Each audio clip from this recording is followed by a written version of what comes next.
So David, you're an award-winning novelist and an incredibly distinguished writer in many ways.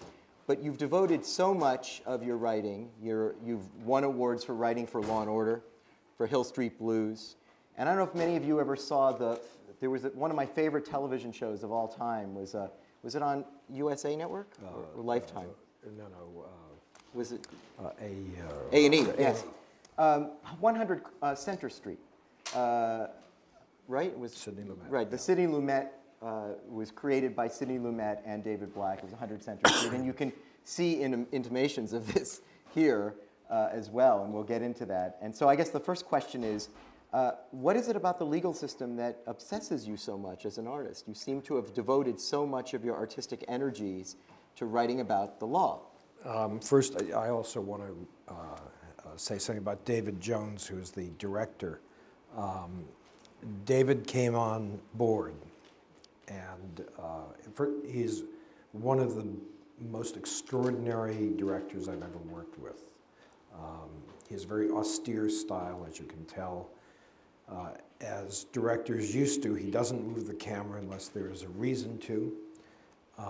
He was remarkable. He also is one of the fastest directors. There was one day when I was delayed doing a rewrite, and by the time I got to the set, the prison set, at lunchtime, they were finished for the day. And he was wonderful. And we had tried to get Ben Kingsley for Fertig, and Ben's manager and agents and all of his people. When you work in the entertainment industry, you suddenly become a tribe. You have people. All of Ben's people said he wasn't available. He in fact was Waiting for Godot in London on the West End. And David sent him the script directly. Went around, something you're not supposed to do, but went around all of Ben's people. Partly David had known Ben at the Royal Shakespeare Company, and then when they did Betrayal together, and if you haven't seen it, I think Betrayal is one of the 10 greatest movies ever made. It is impeccable. And Ben responded immediately and said he would do it, and he flew in during his days off from London to film the show. And without David, we wouldn't have gotten Ben, and I don't think anyone else could have done the part as Ben did it. So I mourn his passing as a colleague and a friend and an ornament to our culture and to the industry. What was the question? Why? Well, I grew up in the 50s during the McCarthy era, the son of a Trotskyist who put me to bed every night with good night, sleep tight, wake up bright, in the morning light, come the revolution, may it be short and bloody. I didn't know about bed bugs. And so I grew up in a household that was very concerned with the legal system, because even though my father hated the Soviet Union more than J. Edgar Hoover, because he was a Trotskyist. Trotskyists, by the way, called themselves Trotskyists. Only Stalinists called them Trotskyites. It was a scary time, and I forgot, who is the congresswoman? Is she congresswoman or a senator who's now calling for, just over the last few days, calling for an investigation into all the people in Congress to see who the un-American lawmakers are? That could be fun, bring us right back to the 50s. So I grew up with a consciousness about justice. All around me, friends, parents were going to prison for reasons which my parents couldn't explain. It's true they did go to Danbury, which at that point was a tax evaders prison, so it was a country club, and my father came back saying one friend of his who was a commie who was in prison got a suntan. They had suntan lamps. Another was learning to play golf, and there were string quartets. He really wished that he had become a Stalinist so he could have gone to prison too. But, and as I grew up, most of the movies which I watched and responded to with the strongest response were movies like Sidney Lumet's. Working with Sidney was wonderful because I'd grown up watching his movies. early TV, and I used to watch a lot of TV, like The Naked City. Uh, it really influenced me, I think, and the difference between man's law and God's law is something, I think, from not having been brought up observant in any religion, religion became very important to me, so that became an important factor. I have a quick David Jones anecdote, now that we're sharing.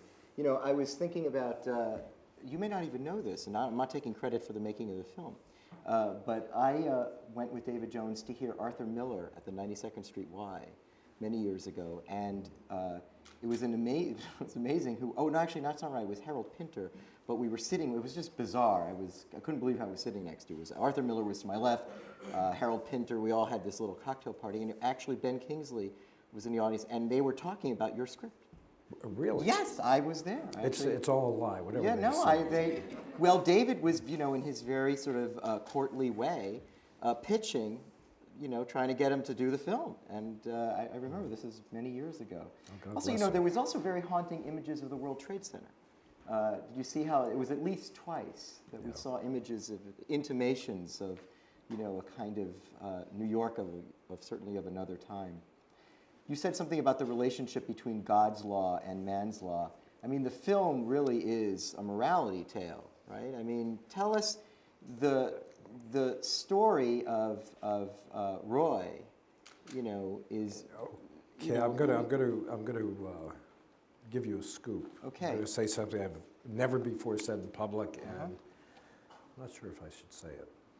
Should I ask for a show of hands? No. We want to hear it. The script was based on a book called Fertig. Right. Mark Rydell originally approached me. Alec and I had been friends for a number of years, and we swore we would never work together because we wanted to maintain the friendship. Mark Rydell originally approached me about doing it, and he pitched me a very brief paragraph about what the story was, and I don't. By the time we had finished with the appetizers, I had the job. I'm not quite sure what I said to get it, but the book Fertig is not about Bleaky. The lawyer is not a very important character in the book. It's about Fertig, and Fertig, because his son dies, goes on a mass killing spree, dozens and dozens and dozens of people trying to start the revolution. So I never read the book. That's the scoop I'm giving you. I never read the book. So That wasn't the story I wanted to tell. So the vision here was to try to tell a story about, is this a story of the redeemed lawyer? It's a story about a corrupt lawyer who finds redemption defending a serial killer who turns out to be a saint. I think that's what I told Mark, not having read the book. In Hollywood, ignorance is strength, as in Washington. I realized there were two things also which I've just discovered. I haven't seen the film since it came out. One is the last scene where Bleaky is sitting in the car and Amy walks in front of the car and they look at each other. Alec and David and I argued about that for days. Alec and David wanted to take it out. They felt that the look in the courtroom was enough. I felt it was very important that they have one last moment. I think we did some horse trading. There was something else which they wanted, or I forgot how it worked, but I ended up convincing them to keep that last scene. And watching it tonight, I realized they were right. If Alec comes in, don't tell him. He'll never let me forget it. But I think it was right. If we went right to Alec in the car and his investigator coming in and sitting there, it would have been stronger. There's a famous story. I wish I could do it tonight with this tape, or was it DVD or tape or DVD? It's a DVD. When John Ford was filming one of his last movies, I believe in Montana or someplace, Hal Ashby was working as his editor, and the small town where they were filming had a showing of The Searchers, one of probably John Ford's greatest movie. And they went to watch it. And halfway through the movie, Ford disappeared and he never came back. And Hal Ashby worried that, how long does it take to go to the John? Ford was an elderly man and Hal was worried, so Hal went searching for him. And he wasn't in the John, and he wasn't in front of the theater having a smoke, and he couldn't find him. And finally he went up to the projectionist booth, and there was Ford cutting out 3 frames from the movie and splicing it together. And he looked up at Hal and said, "Now there's one perfect version." So if I could, I'd splice out that scene and give it to Alec as a Christmas present. The other thing I realized is, for years, as I was writing this, I assumed it was, if not a tragedy, a very sad ending. And I realized it's a comedy. If you define comedy by a good ending, it's a happy ending. The guy has lost everything except his soul. And only if you think being a successful lawyer and making a lot of money and becoming district attorney is what you're in law for, is it a sad ending? So I gather most of you are law students? No. No, oh God, I was going to make a plea for those of you who are law students, see this as a comedy. This is a happy ending. He does the right thing. It's funny that you mentioned The Searchers. I'm afraid that there's so many young faces here that I would think many people haven't seen. How many of you seen The Searchers? See? I was afraid that would happen. Yeah. This is really a revenge film. The Searchers, for many people, is sort of the quintessential Western revenge film. But one of the premises of revenge films, and my students who are here know, because we've talked about this, is that they are essentially moral, that revenge is right, that the notion, and in the film, this relationship between justice and revenge, right? When Roy says justice and Max says revenge, we see them as being different, but perhaps they're the same. I'm not sure I agree with you on that. I think Shouldn't Max have been able to take revenge for what happened to his son? Should we again have a show of hands on that? No, I'm asking. You wrote it. Why? For me, there's a scene. Sorry, but Mark, that would be you. You would be alive today. Yes, I'm sorry about the death. I try to keep you alive in the script. Dr. Gillette, you look pretty good. I was shot by Gandhi.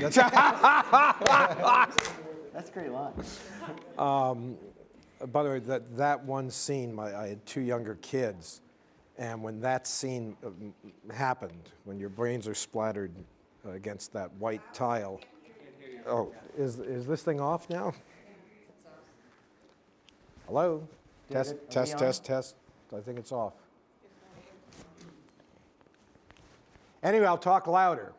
When your brains are splattered against the white tile, my 2 kids, my daughter had to leave the room. My son said, yes! What was I just saying? Well, we were talking about the relationship between justice and revenge. There can be revenge without justice. I think obviously the great revenge story is Hamlet, in which there's a lot of revenge and some justice, but there can be revenge. But there's no trial in Hamlet. Actually, that's a good idea for a play. Well, we can work on that. No, but that's different. Here we have a trial. Well, we could have a trial. I think there are 2 separate issues. There is revenge and there is justice. And I think, along with Sophocles, that civilization is when justice replaces revenge, because otherwise, how to put this? Ben Jonson, one of the great Elizabethan, playwrights, once killed an actor because he disagreed with how the actor played his part, and all he was branded on his thumb. I have 5 fingers I'm willing to have branded. I've got my list of actors.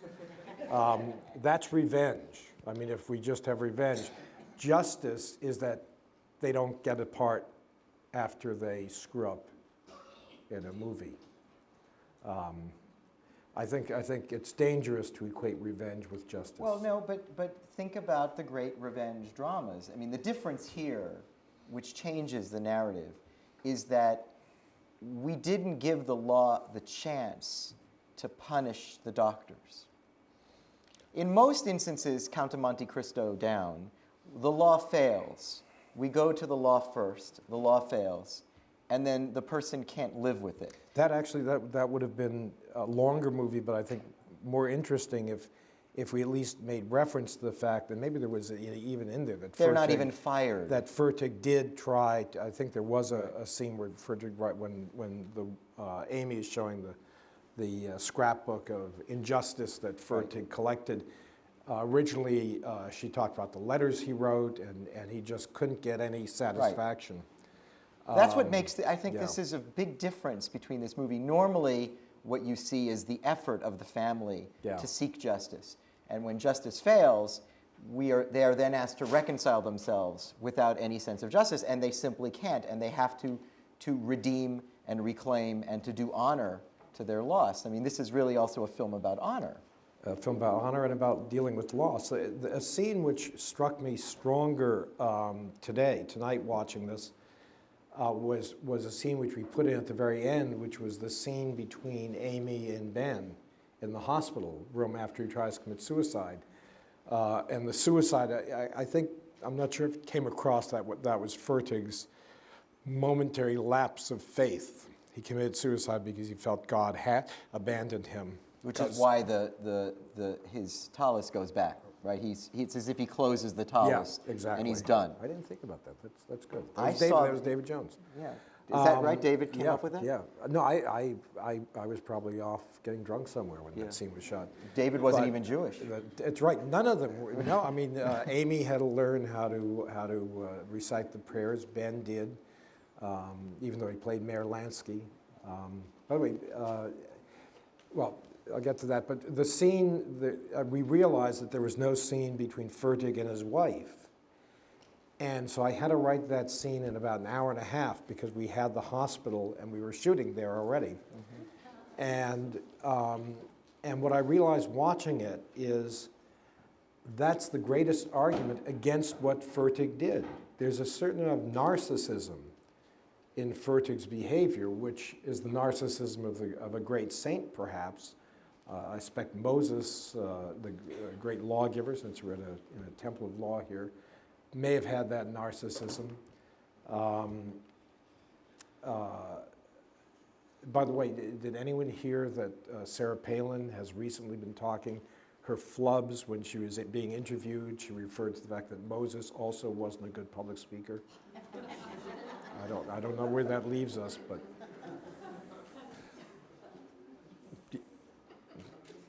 Oh, no, Moses was a good public speaker? Okay. You had a lisp, okay. I thought she was adorable on Saturday Night Live. I think they should make her a permanent member of the cast.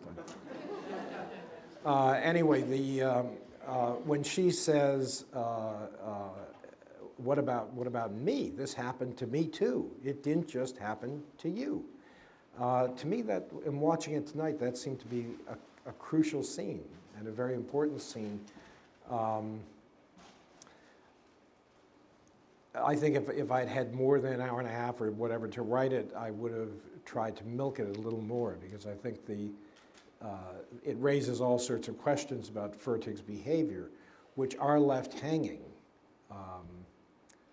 But it's one of the good things about working with David and Alec and Ben and Amy and extraordinary Richard Jenkins and J.O. Saunders, Boyd Gaines. I mean, extraordinary cast. Boyd Gaines, I don't know if you remember, 2 years ago was a guest at the Forum. Yeah, he's now. I think he's still with Patty on Broadway. Yeah, Gypsy. yeah, but he was here for 12 Angry Men. Oh, right. When we had 12 Angry Men, Boyd, I forgot that he was in the movie. Remember, he played the assistant district attorney in the opening scenes. Yeah, he's a great actor. But one of the advantages of working with a cast like that and a director like that and a crew like this, and it's not always true, is that they make the writer look good.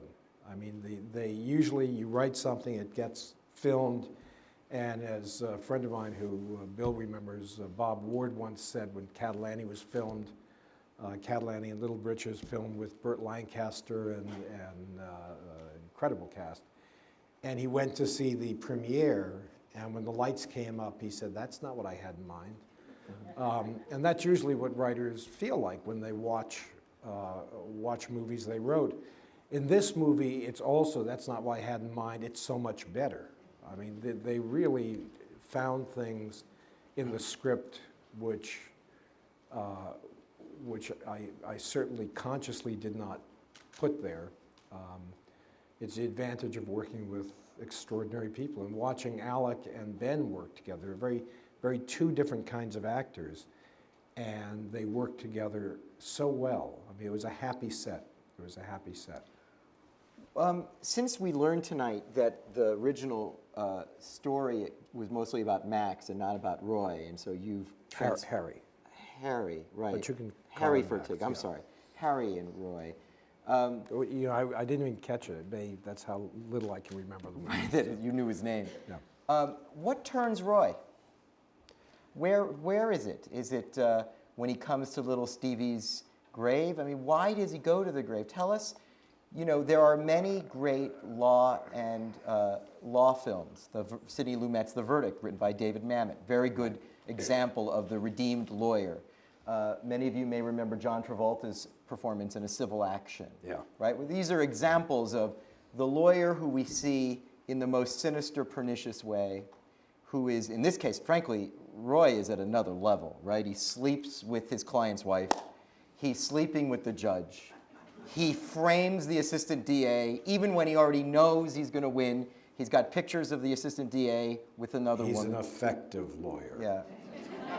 He gets the assistant DA's cars towed. I mean, he's not even practicing law, right? I mean, doesn't know, he's just up to no good. So you created a character that is at the highest level of vulgarity. And yet he turns. Yeah, I'm not sure where he turns. I mean, when you write a script, there's Act 1, Act 2, Act 3, and you figure that there should be, in the middle of Act 2, at the climax of, if they still do this, when I was taught Shakespeare back in high school, they would draw a pyramid, and there was Act 1, Act 2, Act 3, and Act 4, or Act 1, Act 2, Act 3, 4, and 5, and the top of the apex of the pyramid was the turning point. So, to some degree, I try to at least structure my stories in a very classical way, partly because there's a reason why that's worked for so many years. And so ideally, the turning point would be at halfway through the film when. But just give us the moment. Like what is it? This is a very confusing film in that way that we're not sure. I think he takes baby steps all the way through. If you watch, he's taking, even from the very beginning, the first moment is when Boyd Gaines says, "My wife opens the mail," and Alec looks appalled at what he did. But even before that, when he's there with Crossland, and he realizes that, and it's a complicated scene. In my mind, they've been having an affair for a while, and they were going through this charade about law, and then she jumps him.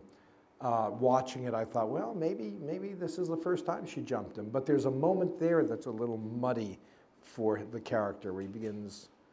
There's something about the charade or the jumping which seems to trouble him. At least Alex seemed to play it that way.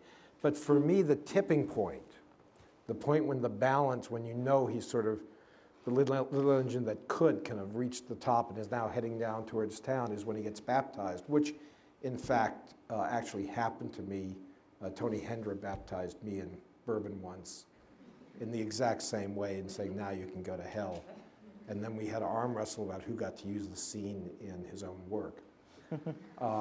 But to me, that's the point when, even though I don't think Bleaky believes in hell, and it's not so much a spiritual transformation, he suddenly realizes the penny drops, or the dime drops in his consciousness of what it means to take responsibility, which I think is a lot of what this film is about. Do you think it's true that it's actually not hard to do the right thing? It's just having to know what the right thing is? I hope so. Because Roy eventually learns how to do the right thing. Yeah. And he also learns that, I love, there was that nice little moment, the earlier scene where Ben Kingsley, as Harry, says, you know, this thing about what you can't look back. Is it Harry? Am I getting this wrong? What? Can't put You it can't behind put it behind you. Can't put it behind you. And it's really the equivalent of, you know, being able to live with yourself, right? We hear that in another way. Why did you do it? Because if I didn't do it, I wouldn't be able to live with myself. Yeah. And that there is this extraordinary, I mean, you know, unraveling here of a recognition of the lawyer of what's the right thing to do. Now he finally realizes it. But, you know, throughout, he says to Harry, he says, you know, well, you knew what was the right thing to do when you shot these people. And it's not as if Roy doesn't know he shouldn't be sleeping with his client's wife, and he seems to do it somewhat unapologetically. He just goes about life. Well, as Fertig says, a good man is not without sin. But this is a lot of sin. He- This is multiple recycling of sin. This is not Harry. This is almost, you know, this is slick evil. If Alec were here, I'd ask him about that. It's kind of slick in every way, and yet it's this extraordinary Well, transformation. If you watch the scene, and this is a case where when I wrote it, I was still playing or writing Bleaky as being, I had to show him as bad as he could be in order to have his redemption work. And in the scene I wrote it, and if you notice in the scene in the lobby, the way Alec's looking at her, at Amy, he's ready. And he starts seducing her. And then when Amy starts shaking, which I think Amy gave an extraordinary performance, when she starts shaking, I think at that moment, Alec's character realizes this woman needs help. And right now, the best thing I can do for her, even though it's a sin and socially unacceptable, is to make her feel like a woman, make her feel as though she still has a life, as though she's useful. Yes, but when she tells him that in Central Park, He's already recognized that he can't go on, which is why she needs him in the groin. Oh no, she slaps him. right, That's the other version. she slaps him. Oh, there was a groin kick? No, that's. Oh. I just thought that would work better. But I think the one of the prayers we should all have is that God protect us from ever having that kind of moral clarity, because then you do have to make a choice. And God doesn't give us easy choices when he makes things clear. Questions? At least I've found that. I may have a much more complicated life than the rest of you. Any questions? Yes? Hi, I'm a criminal defense attorney, graduate. No, we're there. David, we Oh, got okay, more. you We got got more one. microphone. So gracious of you. You were like gallant. You were going to go jump at that. Well, it's something I couldn't put behind me. Hi, I'm a criminal defense attorney, graduate of Fordham Law in 1973. Thanks for a fun film. A couple of technical questions. For those who don't know, the film was obviously filmed outside of 60 Center, which is for civil cases, not criminal. I can understand completely why that was done, because it's a gorgeous courthouse. Criminal court is not.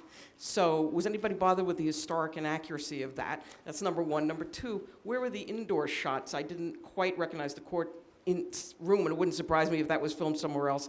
And yeah. certainly the lobby didn't look like any that I was familiar, unless it's the Tweed Courthouse.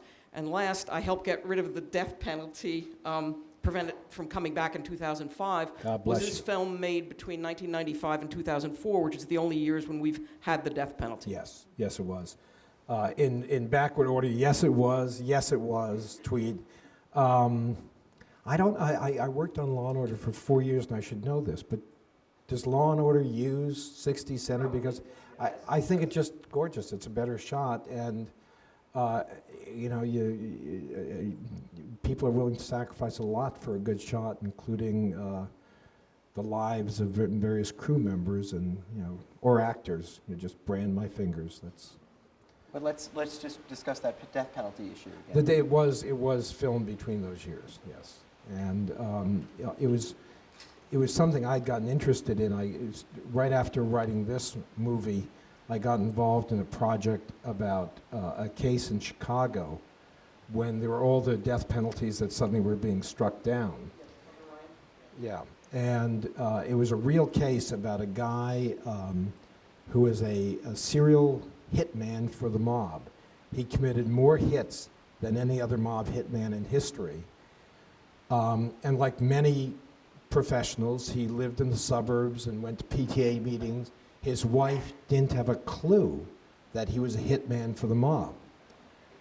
The thing which we couldn't put in the movie because it was too odd is that this hitman was this woman's second husband. Previously, she'd been married to another hitman, and she didn't have a clue that he was a hitman either. I would have loved to play that, but no one could believe it. This is a woman who should be in Congress.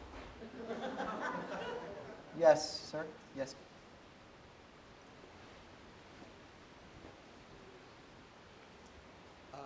I read a book some time ago by John Griffin, and it was about. Is this thing on? It is on. Oh, it was. Could you put it a little closer? It took place To in you, the right. South,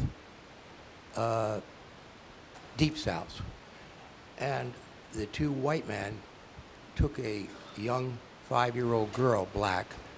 They put her on a truck. They raped her. They peed on her. They traumatized her, and they threw her off the truck. And they were charged with rape and whatever. The father couldn't live with it, so he waited, and they came down the stairs from the courthouse, and he killed both of them. Now, I'd just like to know how you would make a comparison or a distinction between that story and yours. Well, that story's Same. called The Time to Kill. What was it? Yeah, That's the John Grisham novel, The Time to Kill. I think Oh, it's that's right. comparable. Because we're in a political year. I know I'm speaking out of turn, getting politics involved in this. Wasn't that the question that killed Dukakis's campaign? If a Willie Horton character broke out of prison and raped his wife, what would he do about it? And he answered with justice, not with revenge. And people were troubled by that. Well, that's what I was trying to do with you before. Yeah, well, what we do and what we believe may be two different things. If somebody did what happened to Fertig's son to my child, or if somebody did to my daughter what happened to, I would have no compunction about going out and getting rid of the sons of Which one bitches do you- if I knew that they were for sure guilty. Well, So then why is that wrong? I'm sorry. Because we Why is can't. that wrong? Because we can't take justice into our own hands. It's not civilized. Civilized? Why is it that the legal system doesn't Wait have a the minute. Wait a room- minute. Why do you make civilized? You wrote- Civilization is a good value. Not according to Freud. Civilization is discontents. My students know this. Ask Freud. Freud doesn't. He thinks that civilization leads to discontents. But I am curious to know that there is this, and it's interesting because, you have this long, distinguished career writing for Law and Order, and you've written so many law-related programs, and so you buy into this very strong premise that civilization requires a bright line between what justice, what's done, what it means by justice being done, and the very strong moral. This is a moral movie, a very strong moralistic notion that wrongdoers must be punished. They simply must be punished. That there is a moral imperative, and if they're not punished, people can't live in the moral universe. And that, yes, it's great if the justice system works, but when it fails, how do we tell people to go home and reconcile themselves to loss? I mean, I'm simply saying, why do we make these bright line distinctions? This movie is very murky in the way that it plays off of both ideas. The difference here, which I think the main difference, sir, the main distinction, I think, and I'm not even sure if David is familiar with the film, is that in that movie, the jury acquits the man who took revenge. It would have been a very different movie, right, had we gone to trial, and the jury turns... I think the jury would have acquitted. Exactly. Yeah. We're in a very different film where Alec Baldwin, in a very like Matthew McConaughey in A Time to Kill, makes an impassioned plea to say, what do you expect this man to do? They told him to get back in line. He had a sick boy, and they smugly smoked cigarettes and told him to get back in line. Also, you know, you have this thing about bureaucracies. You come up with... Moi? Yeah. Well, 100 Center Street was really... No, I know. There, right. Actually, there was Right. one... Anyway, I'm just sorry, Sarah. That's the main distinction. It's a good question. I think the reason why I go back to that over and over again, and why didn't you take a look at the kid? I mean, he was right there. Couldn't you? Ben Kingsley would still We be blame you, Mark. free.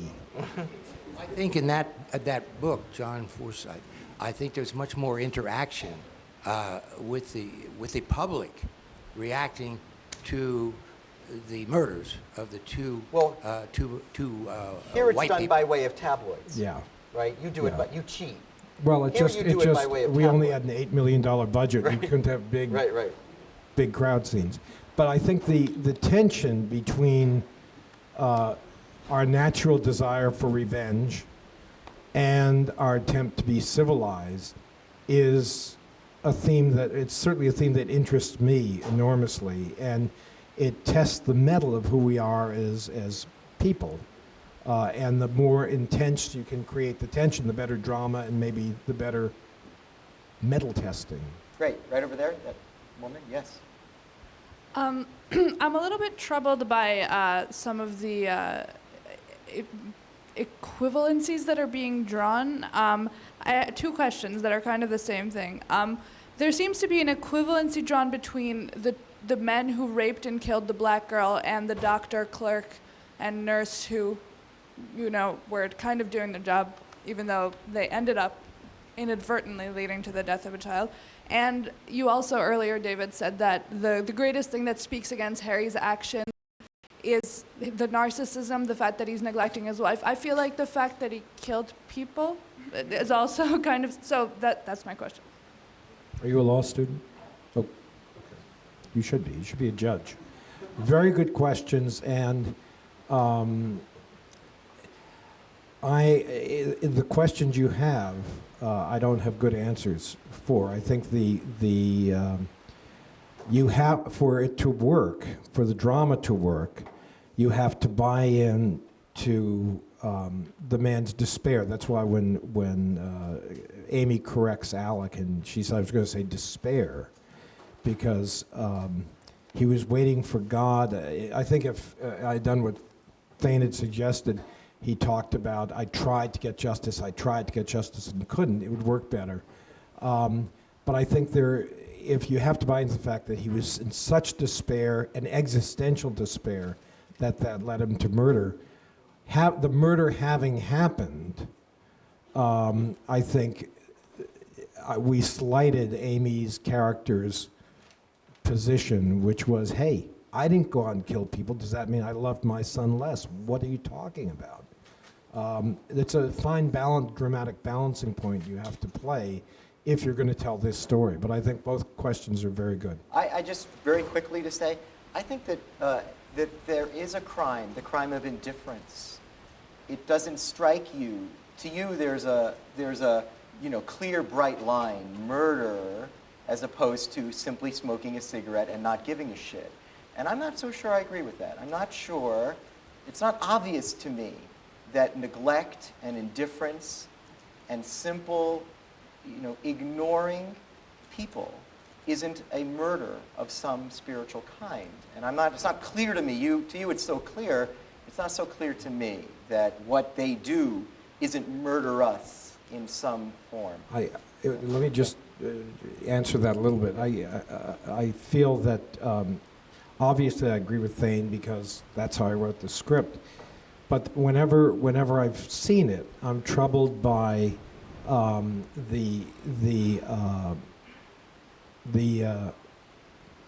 it's okay. The fact that I've spent 6 months following a doctor around and know you have to do triage. The doctor didn't realize how sick this kid was. When he says, I haven't even been home with my sick kid, the justification for killing them, you know, doctors also have a hard time, and they've got to make these decisions. So I'm not sure if Fertig, in his own mind, he was justified in killing them. From an omniscient point of view, I'm not sure if he was. Yes, sir. Let's try you. I was thinking of the movie John Q, in which Denzel A Fordham graduate, by will the do way. anything. Will do anything to save his son's life. And when we learn the Fertig's character here, how close he was to his son, how he loved him, how he was his legacy, and he knew his son was very sick. And even though he came and approached those different bureaucratic nurses and doctors and implored them, it seemed, knowing his character later, how he would shoot these individuals for the death of his son, it seemed to me strange that his actions weren't even stronger in demanding care for his son. Well, I don't think he knew how sick his son was. They thought his son had a cold. Sometimes when you have appendicitis, the bile causes you to cough. I don't think they had a clue that he was that sick. I think if they did, they might have been stronger. The scene could have been played that way, but I think his anger at them, at the nurse, the clerk, and the doctor, to some degree is a projection of his anger at himself for not having done more to save his son. You know, I'm afraid our evening is going to have to come to an end, but if there's a few questions, David might stick around and Tell me what's the time check? Just we're almost at 10. almost. Yeah, we're almost at 10. So let me just give a few concluding announcements. First of all, the film festival continues tomorrow night with, you said, John Q, the star of John Q. One of the stars is Denzel Washington, actually a Fordham graduate. We have Philadelphia tomorrow at 7 o'clock with Mark Harris, who has just written a best-selling book about movies of the 70s. He writes for the New York Times and Entertainment Weekly, and Alyssa Solomon, who's a journalist, professor of journalism at Columbia. Wait, we'll settle on. Sorry. We'll get you out in a second. And then, of course, on Wednesday, we have Adam's Rib with Molly Haskell, the longtime film critic for Thursday. I'm sorry. Was that Thursday? I'm sorry. What did I say? I was wrong about that. And Dan Kimmel, who's just written a book about romantic comedies, and he wrote entitled "I'll Have What She's Having," which you know is the line from Harry Met Sally, and he writes for the Boston Globe and Variety. We always have to thank our executive producer, Ms. Helen Herman, who makes everything happen. Thank you. And of course, Alec Baldwin and Abstentia. And the most distinguished and kind screenwriter and novelist and friend, David Black.